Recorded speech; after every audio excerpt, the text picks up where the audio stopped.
Este es el podcast de Abrazo Grupal, yo soy Luis Ruiz y cada semana voy a platicar con personas a las que admiro, que me inspiran, con las que conecto y que siento que tienen cosas que decirte a ti sobre tu vida, el mundo, los sueños que a veces parecen imposibles y las cosas que podemos hacer para que todo sea mejor. Esta semana platicaré con Genaro Lozano, politólogo, internacionalista, profesor, activista por los derechos humanos y periodista que colabora con el periódico Reforma y en diversos espacios noticiosos y de opinión en Televisa.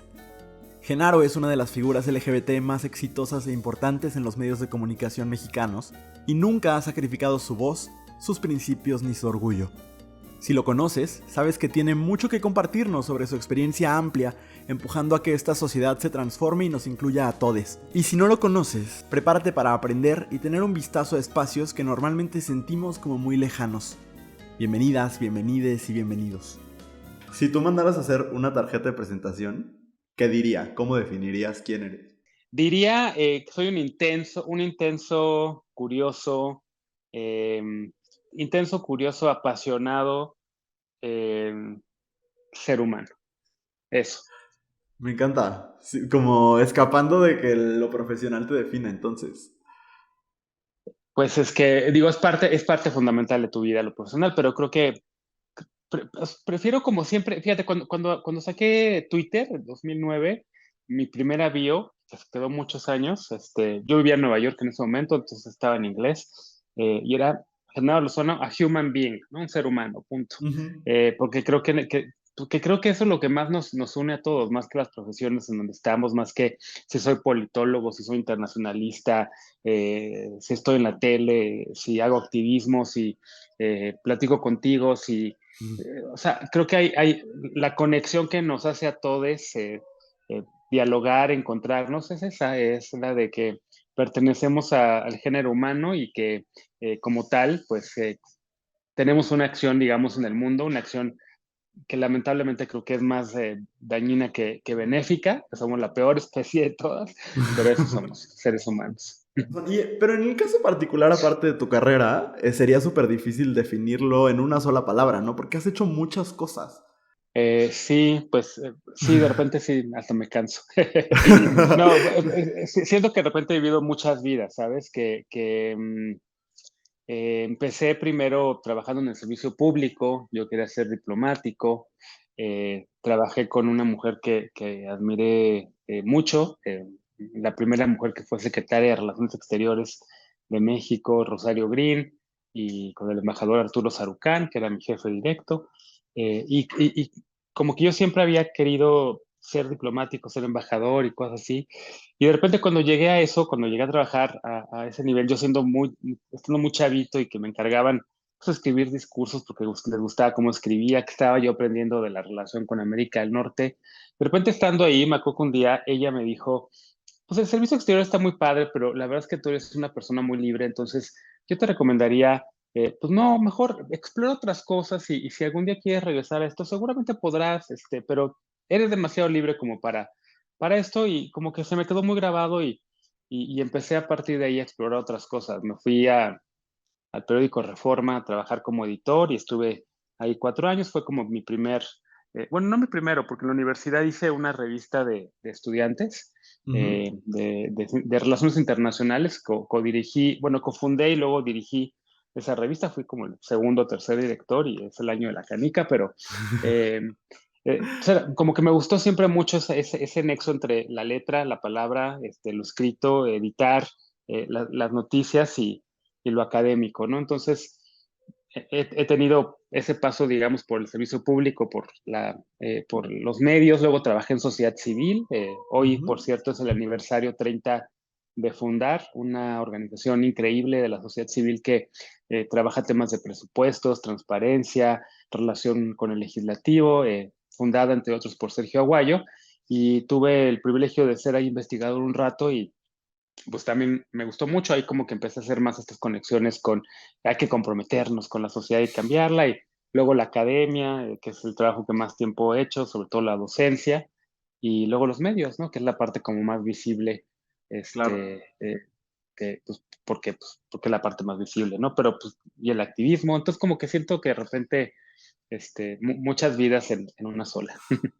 Dices que te dijeron que eras muy libre como para estar solamente en el servicio público, pero no sé si dentro de esta definición de la palabra libre hubo alguien que te advirtiera o te dijera de que de todo esto que quieres hacer, que tiene que ver con el servicio público, pero también con los medios, pero también con la academia, si alguien te dijo ser visiblemente LGBT es un obstáculo.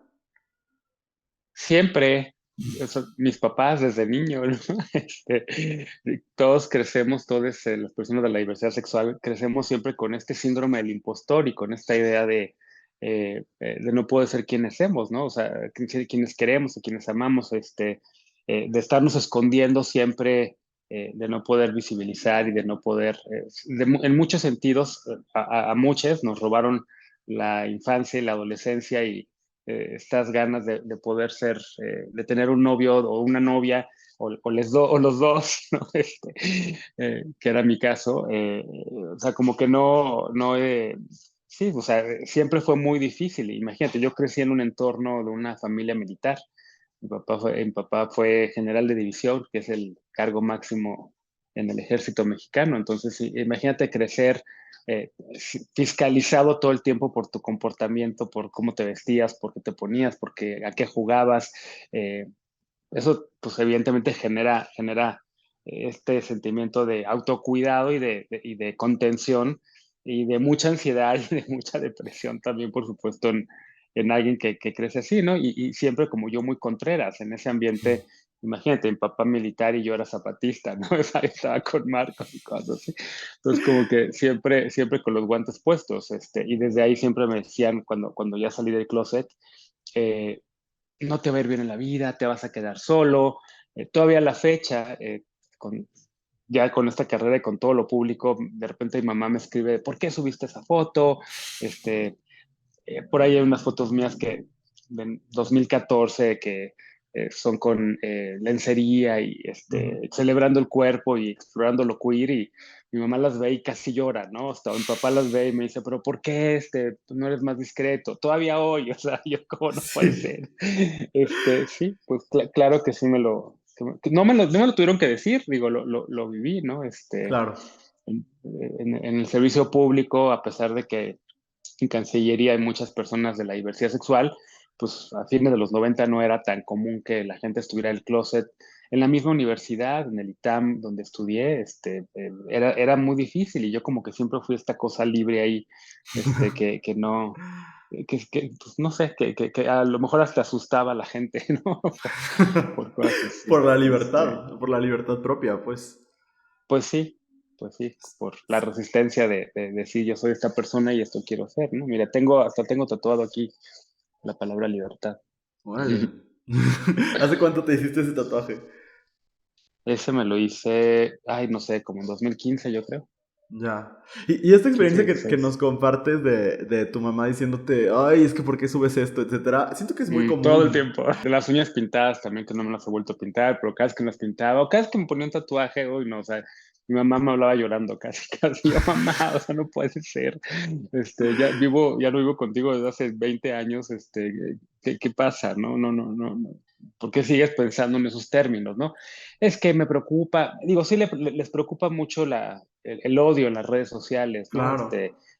la- las, eh, el odio que a lo largo, sobre todo de los años, se ha ido incrementando conforme ha sido más público.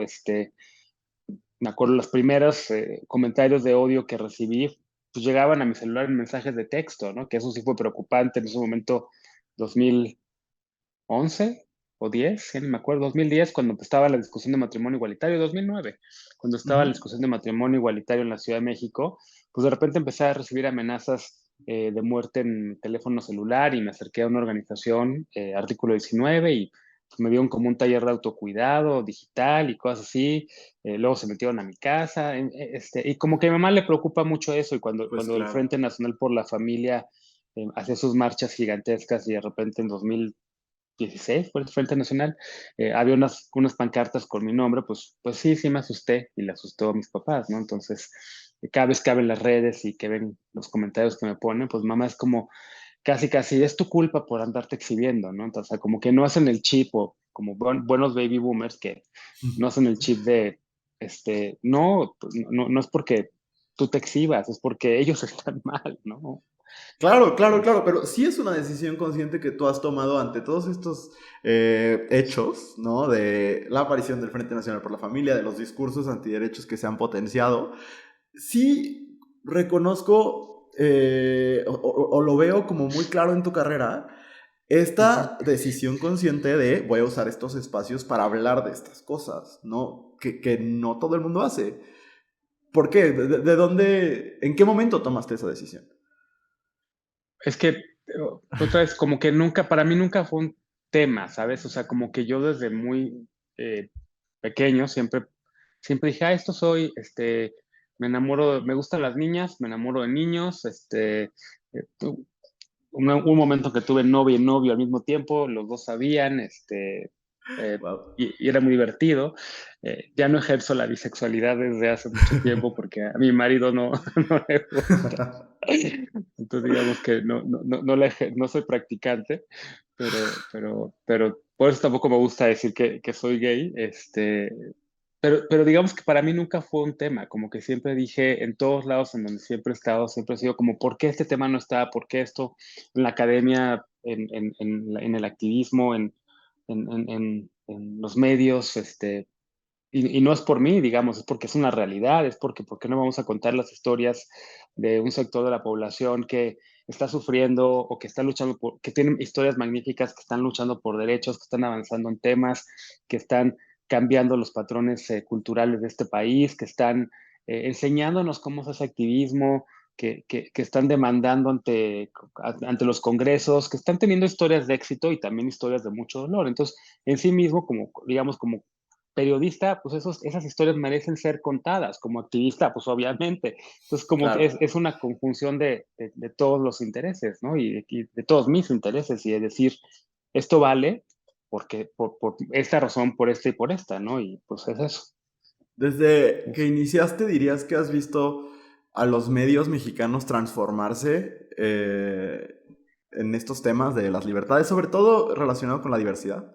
Sí, mucho. Yo creo que hoy me encanta ver a tanta gente en los medios, en noticias, en, en las redes, una explosión, digamos, ¿no? Ya es la norma, ya no es algo único, o ya no son casos aislados, ¿no? Ya es como, más bien, oye, ¿por qué si estás al aire, por qué no sales del closet? O sea, ¿por qué no cuentas estas historias, ¿no? Ya es como, en estas generaciones, sobre todo la tuya y las que vienen más abajo, pues ya es como ya ni siquiera se cuestiona, ¿no? Eh, eh, digamos que me encanta ver esa explosión y ser testigo de eso. La generación que me antecede también de repente digo, este, qué difícil ha sido para estas personas, ¿no? Que les tocó también la persecución de las racias, de la policía, la negación de derechos, a mi generación que ya luchamos por matrimonio igualitario y se logró, y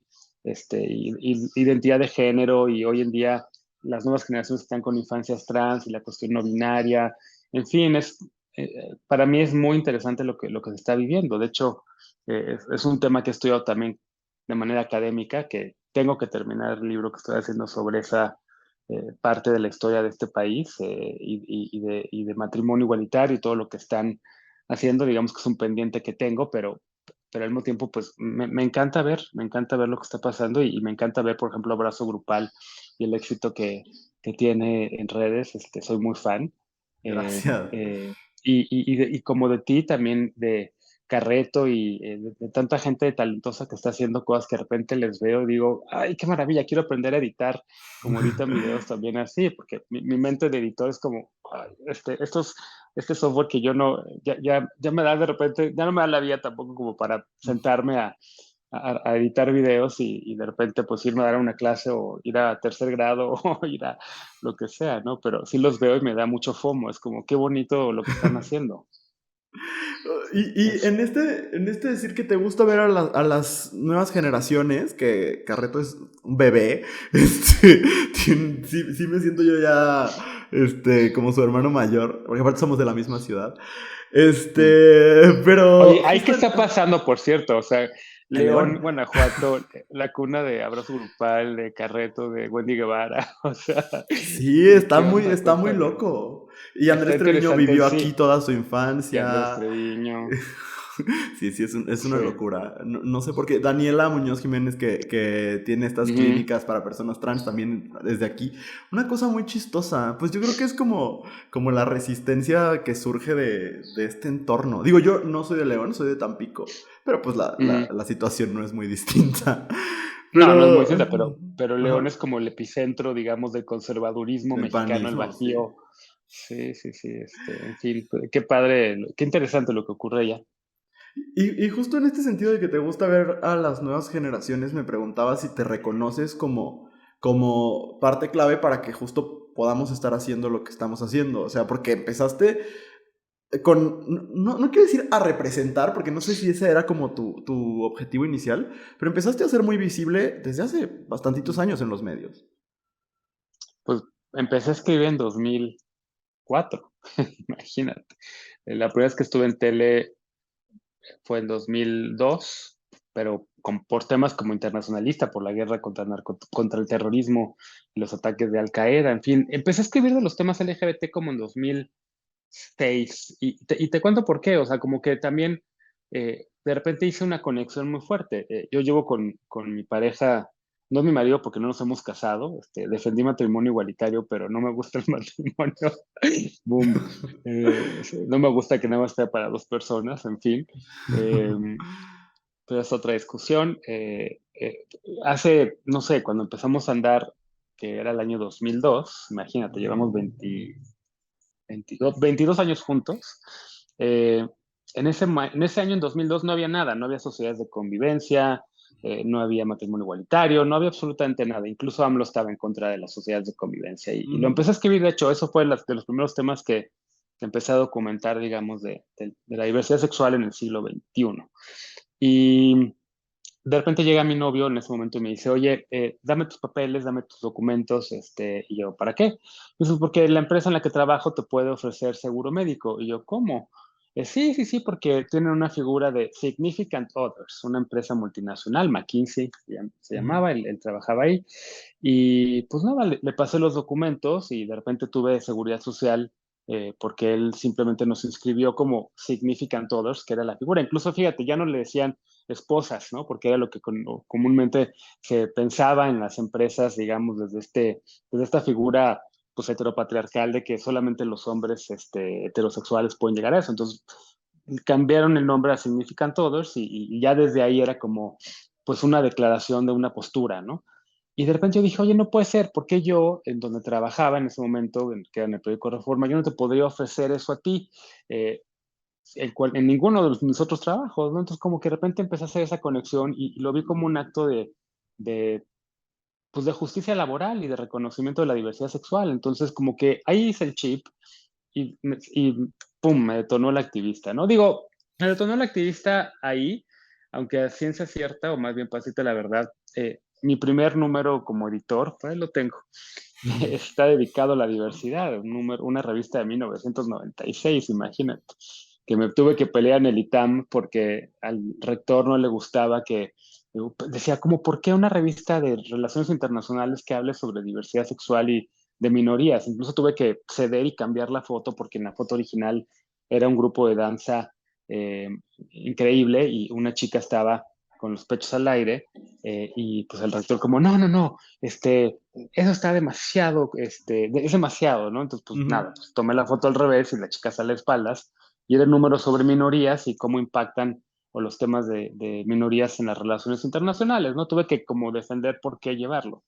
Pero yo creo que eso fue lo que me hizo activista y nada, pues desde ahí empecé a estar cada vez más consciente del tema y pues no sé si a representar, pero simplemente yo hacer mi trabajo y hacer lo que me nacía. A mí lo que más me gusta es hacer las cosas que me gustan, ¿no? Claro. Y entre ellas es eso.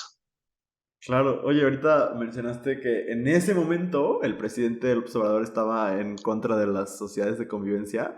Eres de las pocas personas activistas LGBT que pueden decir que han estado en la mañanera.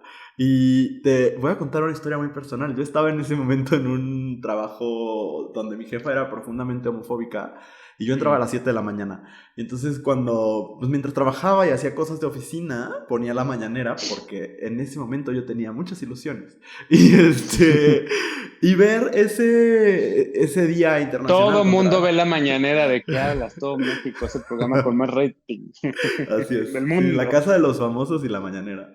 Exacto. Pero Este, así, o sea, la diferencia. Sí, pero justamente, ¿no?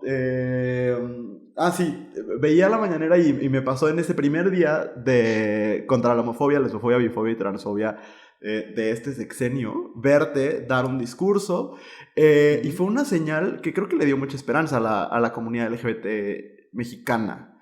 Antes de aterrizarlo en el presente, me gustaría preguntarte sobre ese día, ¿cómo se dio el que tú llegaras a la mañanera y qué sentiste estar ahí? Pues lo he escrito también y es muy público. En el 18, cuando fue el año de la elección de López Obrador, eh, hicimos varios activistas una cosa que se llamó la Coalición Mexicana LGBTI. Fue una red de activistas de todo el país, hicimos una agenda muy padre. Por primera vez había trabajado una agenda, por primera vez en la historia de la diversidad sexual en México, colectivos de todos los estados, hicimos una agenda de trabajo conjunta, que en su momento lo que queríamos era apoyar a quienes estaban compitiendo por un cargo de elección y además hacer una agenda política para llevárselas a todas las personas candidatas a la presidencia en el 18. Y pues fuimos con, hicimos la agenda, estuvo muy bonito, fue un trabajo colectivo, horizontal, con una mediación, todo muy padre. Y de ahí fuimos a presentar esa agenda a las personas candidatas y nos recibió Patricia Mercado por parte de Movimiento Ciudadano, nos recibió Claudia Ruiz Massieu por parte del PRI, hasta nos recibieron del PES, imagínate, de Encuentro Social, hubo Eric Flores por parte de la coalición de Juntos Haremos Historia, nos recibió Olga Sánchez Cordero, en fin, Ricardo Anaya, por cierto, nos iba a recibir, nos dio cita, llevamos un grupo de activistas rumbo al aeropuerto porque nos citó en el aeropuerto de, ay, estoy en este vuelo, vengan para acá, y a la mera hora, así de verdad, 40 minutos antes, ya estábamos en el tráfico, o sea, rumbo para allá y, ay, siempre no nos puede recibir y ya nunca nos recibió, ni firmó, por supuesto, los compromisos de Acción Nacional. Pero Olga Sánchez Cordero sí firmó esos compromisos y fue una agenda muy bonita. Tiempo después gana López Obrador la presidencia y durante el periodo que se abre de la victoria electoral a que toma el poder, en ese momento tomaban el poder el 1 de diciembre. Este año va a ser en octubre, por primera vez en la historia de México. Eh, pero en ese largo periodo que se llama de transición, de repente recibo una llamada telefónica y me buscan de la oficina del presidente electo. Yo estaba literal aquí en mi estudio leyendo y de repente la llamada, hola, buenas tardes, llamamos de la oficina del presidente electo. El licenciado Andrés Manuel quisiera invitarle a una reunión. Y yo, de verdad, así como, esto no es cierto, o sea, me están choreando hacer un programa canadiense de estos de risa, como los que hacen de radio, ¿no?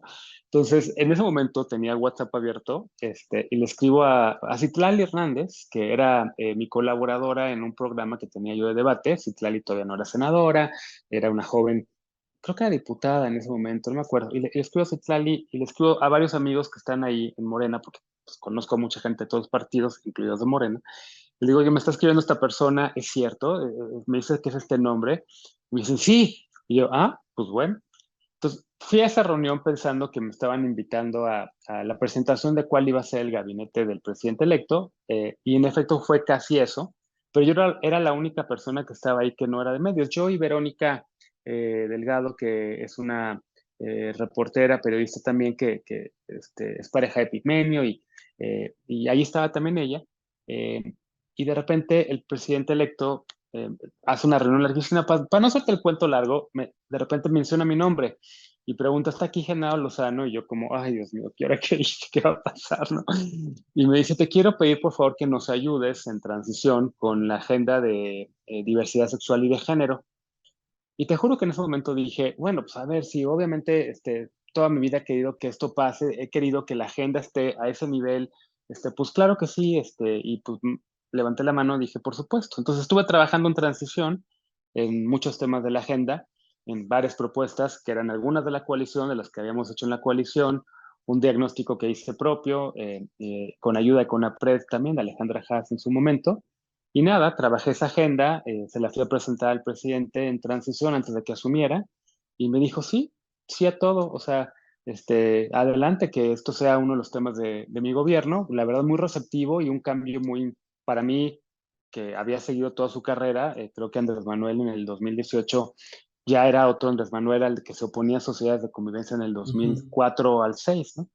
Y avanzó la agenda, entre ellos el decreto del Día Nacional contra la Homofobia, Lesbofobia, Bifobia, Transfobia, el cambio, la actualización de los medicamentos antirretrovirales, que le llamamos el nuevo paradigma, el que embajadas y consulados también pudieran hacer matrimonio igualitario, que avanzara la agenda de identidad de género, eh, iniciativas de terapias de conversión, toda una agenda que se avanzó legislativo y en ejecutivo, ¿no? Algunas mejores que otras, la de los nuevos medicamentos antirretrovirales, el cambio del paradigma tuvo sus tropiezos por el desabasto que hubo, pero a final de cuentas creo que era algo necesario, importante, y hoy en México tenemos los mejores medicamentos antirretrovirales que hay al precio, un precio justo, porque antes era tremendo lo que ocurría, ¿no? Claro. Eh, Quitando el desabasto y el problema del desabasto, creo que fue un buen avance, ¿no? Y nada, por eso entonces me invitó el día que firmó el decreto finalmente, que fue en el 19 de mayo del 2019, a los meses de haber llegado a la presidencia, me invitó a esa mañanera a hablar de eso, porque era importante ese día, ¿no? Pero era parte de esa agenda que había trabajado en transición, ¿Y por eso. eso fue hace cuántos años? Cuando Andrés Manuel llegó a la presidencia, llegó en diciembre del 18, yo trabajé en transición en el verano y otoño del 18, y lo de la mañanera fue en mayo del 19, o sea, 5 meses después de que él llegó a la presidencia. Hoy, después de ese tiempo, ¿cómo te sientes? O sea, ¿cómo ves al país en lo que ha logrado avanzar en cuestión de diversidad sexual y de género? Pues mira, veo al país en problematizado, sobre todo por el tema de la violencia que creo que es el gran debe de este gobierno. Veo al país muy polarizado, veo una polarización brutal, que no es nueva, que la polarización para mí empezó en el año 2000, en el sexenio de Vicente Fox. Para mí ese es el inicio de la polarización en México, cuando Fox trató de impedirle a Andrés Manuel competir por la presidencia con el desafuero. Creo que esa es la gran grieta en nuestra sociedad, y a partir de ahí se han alimentado tanto Fox como Calderón, como el mismo Andrés Manuel, como Peña Nieto, como todas las figuras políticas. Lo veo muy polarizado y, digamos, cada vez con menos puentes de diálogo. Lo veo también con problemas medioambientales. A mí el Tren Maya nunca me ha gustado, lo he escrito, en fin, pero en temas de diversidad sexual, honestamente, sí, y lo he escrito también, un análisis de cómo se han avanzado los temas en los últimos 4 sexenios, y nunca habíamos visto esta rapidez con la que han avanzado los temas. Matrimonio igualitario, el sexenio empezó, me parece que con 12, no, con 18 estados, faltaban todavía, ¿cuántos son? 14 estados, y bueno, a lo largo de este sexenio vimos 14 estados aprobando de manera consecutiva matrimonio igualitario, igual de identidad de género, creo que ya son veintitantos estados, terapias de conversión, o sea, legislativamente nunca habíamos visto estos avances tan rápidos. Y esos avances tienen que ver, obviamente, con que también el movimiento de la diversidad sexual se ha fortalecido, pero también porque ha habido mayorías de partidos de izquierda que han apoyado estas iniciativas, principalmente Morena en los estados, hay Ujú. que decirlo, y porque pues, el presidente pues, también apoyó, eh, dijo que se avance en estos temas. Entonces, veo lamentablemente que lo que se ha avanzado queda ignorado, opacado, por el enojo, por la rabia, que también por supuesto existe por el desabasto de medicamentos, por la violencia, porque el presidente la riega y le dice a Salma Luébano, este hombre vestido de mujer, a pesar de que el presidente quiere mucho a Salma, a Ujú. pesar de que el presidente siempre la saluda, a pesar de que, fíjate, nunca en la historia habíamos tenido dos diputadas trans en el Congreso Federal, ¿no? Así María es. Clemente y Salma, por ese partido, a pesar de que el presidente a lo mejor le falla el lenguaje, no a lo mejor le falla el lenguaje en estos temas, Ujú. pues la agenda ha avanzado, ¿no? Y hoy en día nunca habíamos tenido tantos congresistas LGBT, de todos bueno, no de todos, de 4 partidos, digamos, en el Congreso, ¿no? Entonces, estoy esperanzado de que lo que viene va a ser todavía mejor. Estoy esperanzado de que hacia adelante los temas de la diversidad van a aumentar. Estoy preocupado por el avance también de la ultraderecha y el avance de estas narrativas y el dinero que reciben grupos como el Frente Nacional por la Familia, las empresas que están detrás, las Ajá. empresas que se publicitan en medios también y que de repente pues no les gusta que haya temas de la diversidad, ¿no? Entonces, esas cosas me preocupan y que siguen teniendo mucho control. No se ve, eh, o parece no verse, pero que sí controlan muchas cosas. Justo eso quería preguntarte. Durante mucho tiempo se ha sabido de eso, ¿no? De estos grupos de empresas que regulan Ujú. de qué se puede hablar y de qué no se puede hablar, que ponen dinero detrás de ciertos proyectos y otros no, ¿no? Es muy claro que, por ejemplo, el dueño de la segunda televisora más grande de este país tiene posturas transfóbicas muy claras, ¿no? Lo dice, lo tuitea, bulea gente en internet. Ujú. Los medios mexicanos son menos, o sea, siguen siendo un espacio homofóbico, o sea, sigue habiendo limitantes de qué se puede hablar, quién puede estar a cuadro. A mí nunca me ha pasado eso, o sea, Ok. en los medios, a ver, me ha pasado y no me ha pasado. En Televisa definitivamente nunca me ha pasado. En algunos periódicos en los que escribía, te puedo hablar de Noticias de Oaxaca, La Voz del Caribe, que recuerda ahorita, El Siglo de Torreón, eh, periódicos y espacios en donde he escrito que de repente los temas de diversidad eran incómodos y de repente no veía republicada mi columna ahí, o de repente de un día a otro desaparecía mi columna sin ningún motivo, ¿no? Este, o me escribía, digamos, una historia que tuve muy conocida también en el Excelsior, en donde pues escribí una crítica al Papa, no, al cardenal Norberto Rivera, perdón, Ujú. y de repente recibo una llamada del editor de opinión de, no, no nos podemos meter con este tema. Y yo como, ¿cómo? O sea, este señor está hablando de matrimonio igualitario, está hablando en contra de las personas trans, está haciendo esto, esto y esto, y además encubriendo los escándalos de la iglesia de pederastia, y pues bueno, tampoco, y pues eso significó mi salida del Excelsior, ¿no? En fin, o sea, sí, sí, sí ha habido. Hoy en día creo que ya somos tantas las personas abiertamente LGBT que estamos en todos lados que, pues, digamos que ya no, incluido el caso que mencionas, ¿no? Resulta que en esa televisora, pues también hay gente que ha defendido derechos, hay gente que Ujú. también es feminista, hay gente que, pienso en Mónica Garza, pienso en Claro. Jacqueline Vaz, pienso en tanta gente que ha sido aliada también de estos temas, Carolina Rocha, en fin, como que digo, bueno, mira, ahí está, sí hay, creo, una batalla por todavía, o un último intento de estos grupos ultraconservadores y conservadores que tratan de detener, Ujú. que buscan que no cambien las cosas, ¿no? En ese sentido, conservadores, que están tratando de que no dando como su última batalla por lo que ya pasó, ¿no? Por esta realidad, esta sociedad diversa en la que vivimos y y usando el pánico moral para promover los valores tradicionales de la familia, etcétera, etcétera, ¿no? Entonces, este, pero pues creo que que la gente ya cambió y que la gente ya está en otras cosas y que ya, por eso tu éxito en, en redes, por eso, Gracias. en fin, por eso tanta presencia de tantos por todos lados. ¿Lo ves así entonces como un último intento de los grupos conservadores, como su último respiro? Pues yo creo que sí. Si ves también por grupo etario, pues la gente más joven, la gente menor de 40, pues ya está a favor de los temas y las causas que podemos defender desde la diversidad sexual y los feminismos, ¿no? Ya está la gente menor de 40 pues a favor de aborto, a favor del matrimonio igualitario, Ujú. a favor de identidad trans. Les cuesta todavía el tema de infancias trans, creo que todavía hay que trabajar mucho en eso y por eso el trabajo que hace Tania Morales y tanta gente de infancias trans me Impresionante. parece impresionante y fundamental.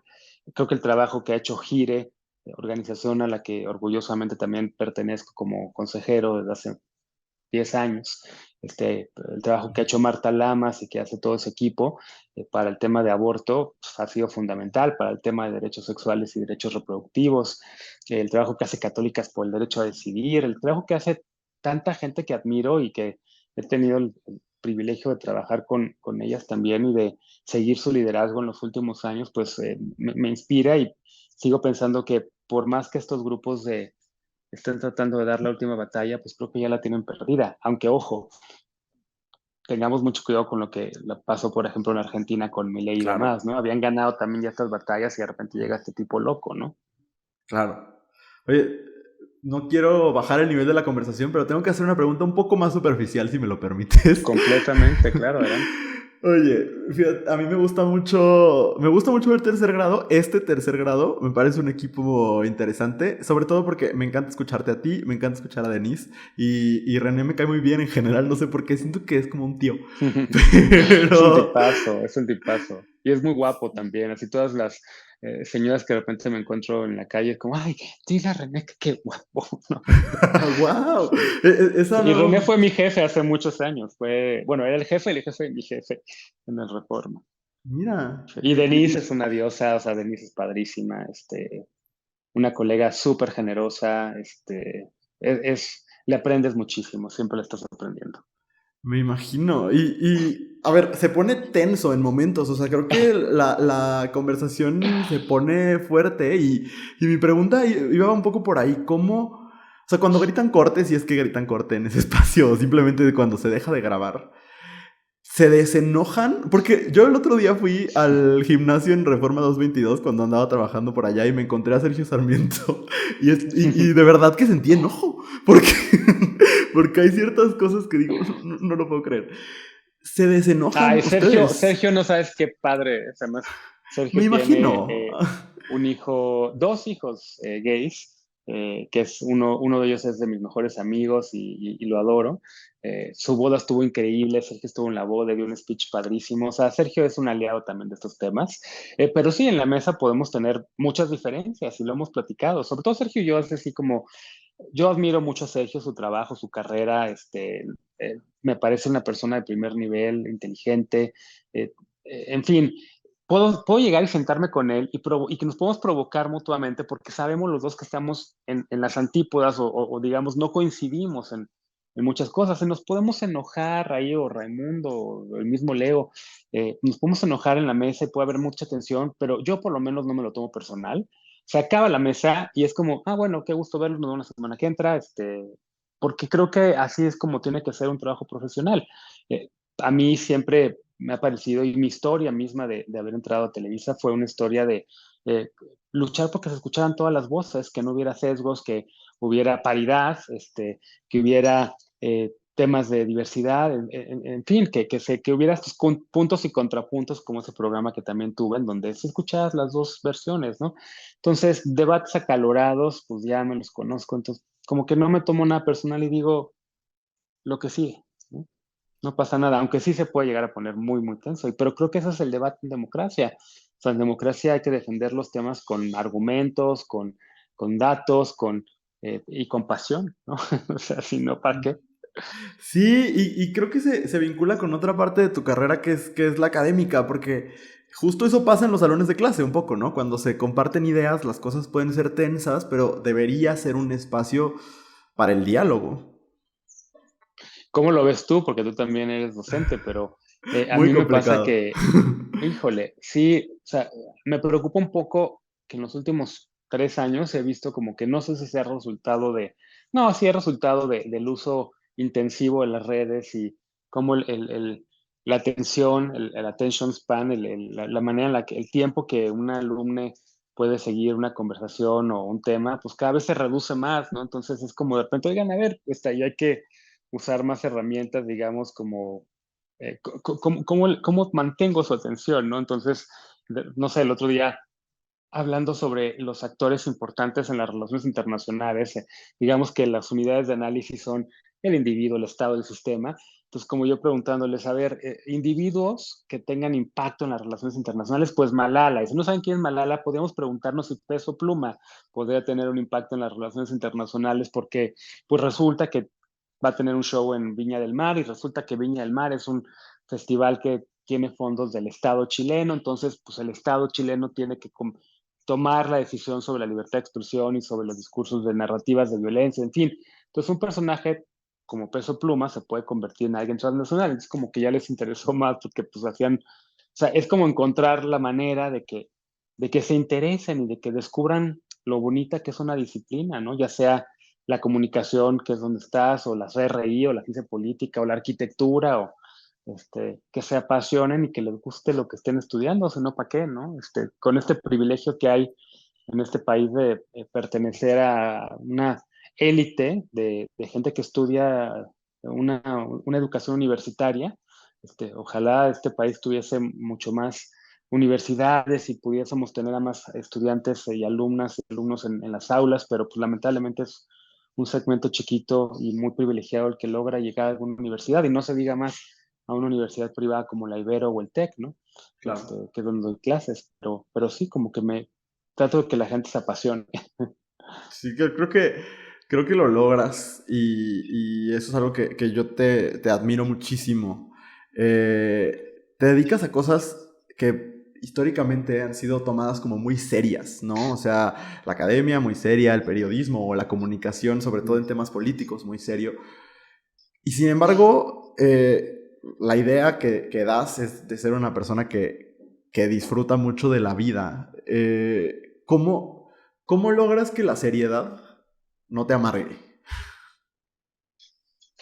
Esa es mi gran pregunta de este año. Mira, ahora ya vamos a empezar en terapia, ¿ok?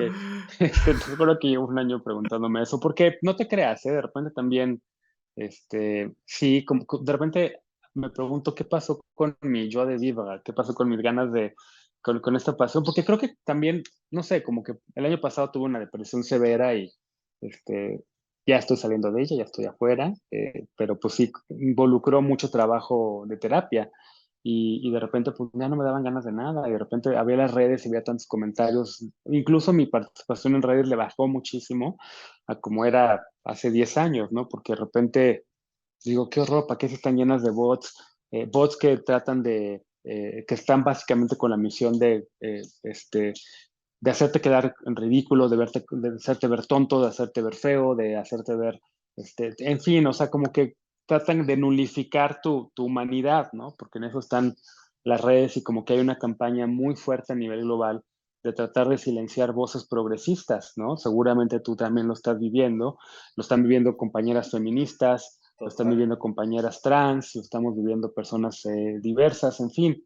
Pues hay como esta magnificación de que cualquier cosa que pongas, eres un estúpido, pinche, Oh, en sí. fin, todo este tipo de cosas que atentan contra tu dignidad y contra tu identidad. Entonces, de repente, pues no te creas, o sea, sí soy una persona apasionada de la vida, me encanta la vida, me siento muy privilegiado por los lugares en los que he podido estar y las cosas que he hecho y eh, la gente a la que he podido tocar o de alguna manera inspirar o la gente que me inspira a mí y que he podido trabajar con ellas en los distintos espacios y las voces y abrir espacios para que la gente pueda ser conocida y pueda poner sus puntos en el debate público, pero de repente también es súper cansado, o sea, realmente te juro que sí, el año Claro. pasado era de ya no quiero, ya nada, me quiero dedicar a fotografía, que me encanta la fotografía, quiero, no sé, abrir un restaurante, o sea, ya no quiero dedicarme a esas cosas, ¿no? De repente sí cansa y de repente sí te deprimes ahí, obviamente. Y pasa algo que con, por ejemplo, con un hombre blanco heterosexual que está diciendo algo, si quieren invalidar lo que está diciendo, pues la gente como quiera ataca las ideas. Pero cuando Ujú, hablamos las personas de la diversidad sexual, por ejemplo, ayer escuchaba la entrevista que le dio Citlali Hernández a la Chávez y que hablaba de cómo siempre se le ataca por su físico o por el tono de su ujú, piel y sí. decía, es que sí estamos en franca desventaja, ¿no? Cuando intentamos discutir y la respuesta, ayer me pusieron en un video, sí es grave la corrupción, pero es más grave la gente que dice todes. Dije, no, pues no. O sea, ¿cómo se dialoga con esto? Correcto.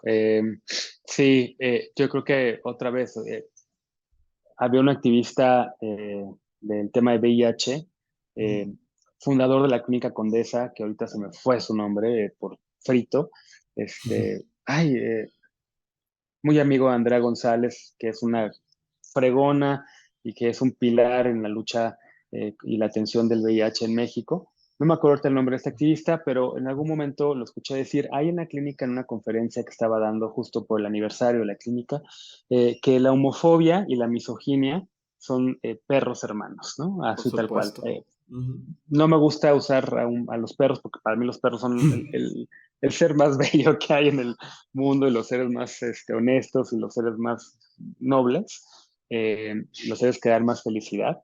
Pero pues esa metáfora, digamos, es muy cierta y no en el sentido de perros, sino que van muy de la mano. Entonces, contra las mujeres, contra las personas de la diversidad, contra las personas trans, pues se unen estas mismas fobias, estos mismos ataques de odio y estos intentos de nulificar esas voces, ¿no?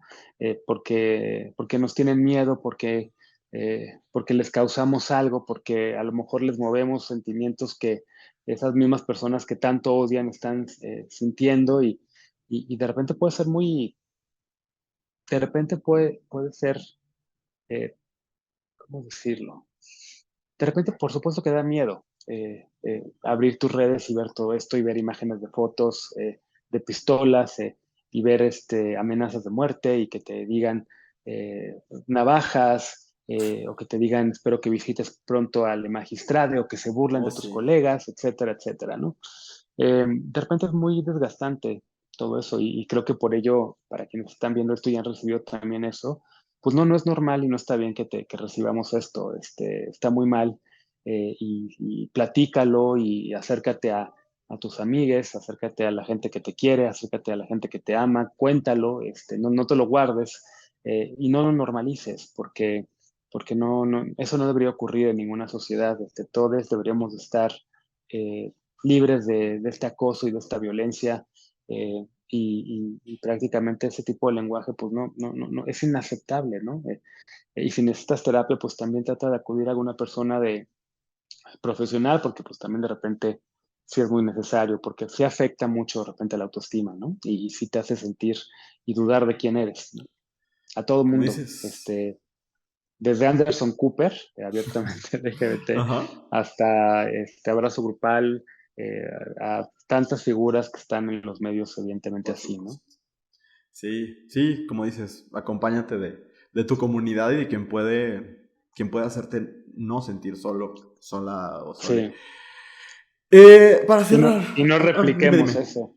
Ah, no, y que no repliquemos también esas conductas, porque también luego nosotros también podemos ser de repente también bastante violentes, ¿no? Entre nosotros, por ejemplo, ¿no? Pasa Ujú, mucho. ujú, sí. Oh, sí, sí, sí, sí. Y para cerrar, hay una serie de preguntas que le hago a todo mundo porque en general creo que nos ayudan más a conocer la gente. No es ninguna cosa como muy personal. Y la primera es, Ujú. si nos pudieras decir una escena de una película que siempre te haga llorar. Uf. Una película que a la que, uf, claro, Las Horas. Las Horas de Sí. Michael Cunningham es una novela preciosa, que es una novela que dialoga con Virginia Woolf, y es una novela, una película, por cierto, con tres de mis actrices favoritas, Ujú. Julianne Moore, Meryl Nicole Streep Kidman y Meryl Streep, y ajá. Nicole Kidman. Y hay una escena en donde está Meryl Streep en Nueva York en el año 2001, porque la película es de tres momentos de tres siglos distintos, dos siglos distintos. Eh, los tiempos de Virginia Woolf en el siglo XIX, 1940 y algo, que es la parte de otra de las actrices, y Meryl Streep, que está en el siglo XXI, después de los atentados terroristas de Nueva York. Tiene un amigo que vive con VIH. No les quiero espolear, pero hay una escena Ujú. que me hace llorar muchísimo en donde él se despide de ella, Mrs. Dalloway, en referencia a esta novela de Virginia Woolf, y me encanta. Esa película es fantástica. La novela es fantástica, si pueden leer la novela, léanla, es hermosa. La película es una joya. La música es de Philip Glass, es de mis películas favoritas. Entonces, esa escena. Sí, es una gran película. ¿Cuál sería la razón más probable por la que llamarían a tu padre, madre o tutor de la escuela? O sea, ya sea para regañarle o para felicitarle. Cuando era niño, porque, uy, le llamaban porque me hacía pipí. Fuerte. Porque sí, por el bullying o por Claro. sí, por el bullying. Entonces, sí, eso. Si fueras una princesa de Disney, ¿quién serías? Ujú. Ariel. ¿Por alguna razón en específico? Eh, Porque me gusta el mar y